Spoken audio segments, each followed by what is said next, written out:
Want to program a new or replacement key fob for your 2015-2016 Chevy Tahoe? It's a straightforward process you can do yourself. This method syncs the fob's unique code with your Tahoe's body control module, BCM. First, ensure all doors are closed. Insert your key into the ignition and turn it to the on-run position without starting the engine.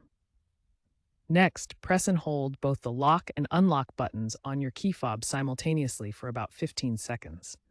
You should hear a chime or the horn honk, signaling that the vehicle has entered programming mode. If you're adding another fob, repeat the button press sequence until you hear another chime. Finally, turn the ignition to the off position and remove the key. Test the fob by locking and unlocking the doors from outside the vehicle. Remember, up to 8 fobs can be programmed.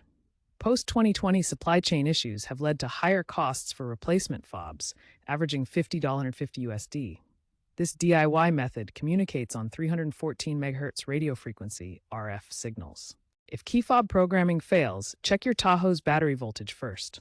Low voltage can prevent successful pairing. Next, ensure the BCM fuse is intact. A faulty fuse will block communication. While DIY pairing is convenient, it lacks the advanced security checks found in dealer tools. The key fob uses rolling codes to prevent replay attacks, but DIY methods are less secure and more vulnerable to cloning.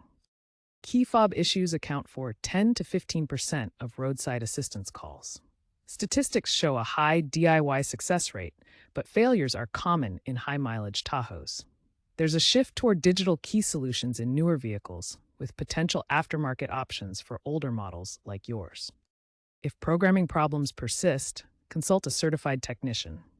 For the latest updates, check Chevrolet's official website or speak with a professional.